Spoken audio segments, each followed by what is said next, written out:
Noong 8 ng Disyembre taong 2012 ay naganap ang isa sa mga di malilimutang laban sa ating bansa. At yun ay ang ika-4 na yugto ng labanang Manny Pacquiao at Juan Manuel Marquez, na kung saan ay lumuwa ang maraming mga Pinoy pagkatapos matalo ang ating kababayan by round 6 knockout. Sa laban na iyon ay napuno ng paghihinagpis ang Pilipinas at ninanais na maikasamuli ang ika-5 laban ni Pacquiao at Marquez. Kaya lamang mga idol, tumanggi na ang tinaguriang dinamita ng bansang Mexico na magkaroon pa ng laban dito sa pagitan nila ni Pacquiao, kung saan po ay pagmamalaki nitong si Marquez ay tapos na di umano ang kanilang laban nitong si Pacquiao dahil sa kanyang napatulog sa laban ng ating kababayan. Ang laban ni Pacquiao at Marquez ay isa sa pinakamalaking laban na naganap sa boxing, na kung saan ay bumahapo ng milyong-milyong dolyares ang kinita ng laban na ito. Kaya naman ay umabot sa ika-4 na yugto ang laban ni Pacquiao at dinamita.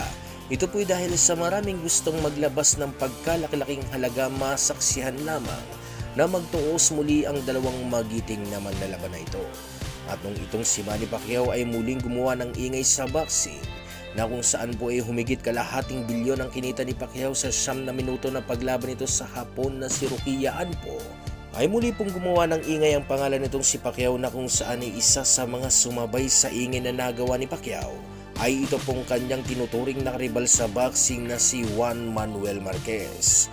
Ayon po dito kay Marquez, sa naging interview nito sa ES News mga idol kahapon lamang, ay sinabi nito na handa di umano siya na labanan nitong si Pacquiao, pero hindi sa isang exhibition match, kundi sa isang orihinal na laban, dahil sa gusto niya di umanong lagutan na ng hininga ang ating kababayan sa kanilang gagawin na sagupaan.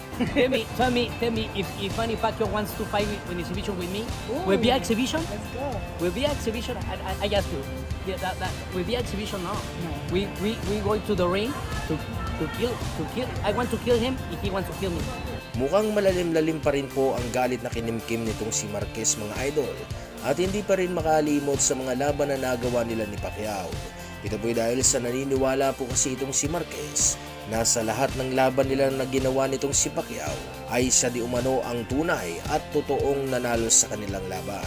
Dinaya lang di umano siya nitong si Pacquiao at binago ang mga tinta ng mga hurado sa dapat kalabasan ng laban. Kung matutuloy ang laban na ito ay hindi ko po masisigurado mga idol na magiging malaking laban pa ito. Ito'y dahil sa parehas na po kasi sila ngayon na wala na sa kanilang mga friend, at hindi na rin ganun po kainit ang mga pangalan.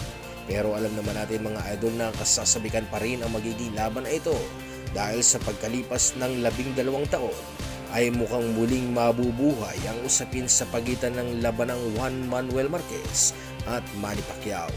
At bago po natin masaksihan ang laban niyan mga idol, ay akin muna pong ihahain sa inyo ngayon ang una at pangalawa nilang laban na kung saan ay naganap ang isang matinding bakbakan sa pagitan nitong si Manny Pacquiao at Juan Manuel Marquez. Good combination. Sa laban na ito ay nabigla itong si Marquez dahil sa pagpapakawala agad ng mga diretsong kaliwa ni Pacquiao. Agad na nakipagsabayan itong si Pacquiao kay Marquez para ipakita na hindi siya magpapatinag lamang sa laban. Nagulangtang si Marquez sa bilis ng mga pangyayari dahil sa hindi siya naging handa sa mga ginagawa ng Philippine Demon.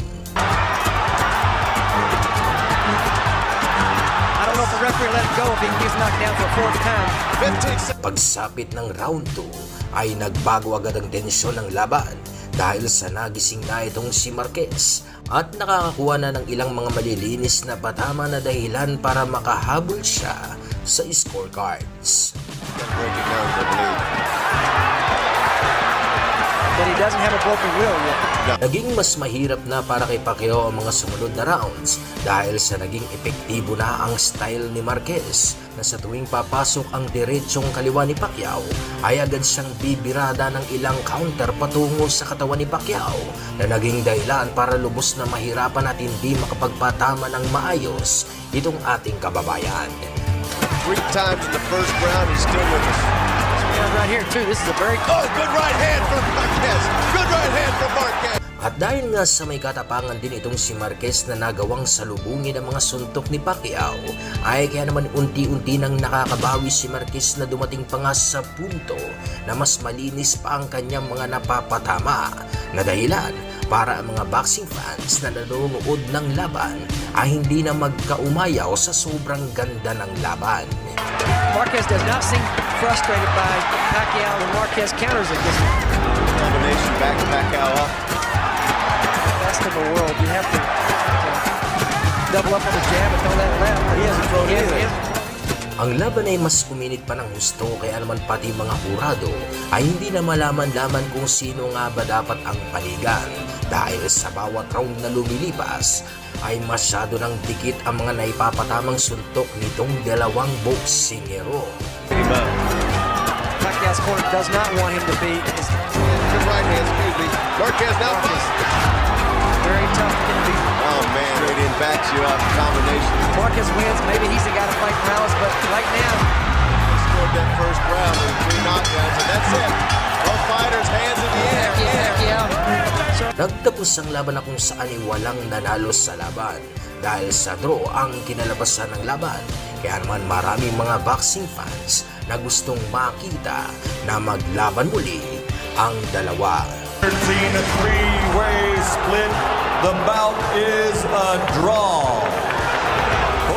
Sa pangalawang laban ay nabasag nitong dalawang malalaban ang record sa pay-per-view na mula sa Super Featherweight Division na kung saan ay lumimil na nga ito sa pay-per-view na mga boksingero mula sa Welterweight Division.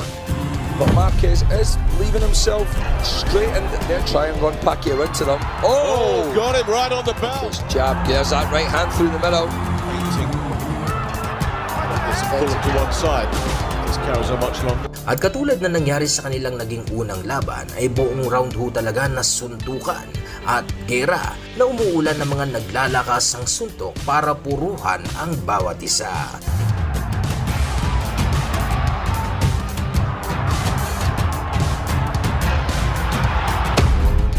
That 1-2 certainly did.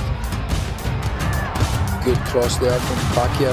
Be a little bit more aggressive. And looking for an opportunity. Bangs his knots together. Good combination counters there. But Pacquiao comes back. He's looking to counter again here as Pacquiao tries to go to work, and it's really exploding. Nang magtapos ang round 7, ay parehas pong umupo ang dalawang boksingero na may punit ang kanilang mga mata dahil sakat na natamo sa kanilang pagpapalitan ng mga kombinasyon. Sharp start here from Marquez. 8th round, very sharp. Nice left hook to the body as well. Good stuff again from Marquez. Now Pacquiao decides to try and Marquez intelligently continues to go after that damaged eye. Went for the Oh, lovely one. Oh, good left hook from Marquez there. Yeah, that was nice. Round the side of Manny Pacquiao's left hand. Yeah, they're going to have to look at this damage again. Nalo pa ang leon ng dalawa dahil sa bawat patak na kanilang mga pulang likido ay mas tumatapang pa ang mga ito at mas nagiging agresibo pa dahil sa kadahilanang dito sa laban ito ay malalaman kung sino nga ba ang hari sa Super Featherweight Division. Shot again. I'll set him up with the left hand. Oh, that's Yeah. good work from Yeah, Marquez really there. good. Really said that a couple of rounds ago. Yeah. Bringing the right hand in with it. Oh, good combo. Comes back well there, Pacquiao. Said that a couple of rounds ago. Yeah. Bringing the Malaki rin talaga ang puso nitong si Juan Manuel Marquez dahil sa kahit lamog-lamog na ang inabot sa ating pambato ay nagawa pa rin itong tapusin ang laban. these two. Absolutely wonderful, wonderful fight. Pero sa huli ay pinatunayan lamang nitong si Pacquiao na sa gabing iyon ay siya talaga ang pinakamalakas at panalo sa kanilang naging sagupaan.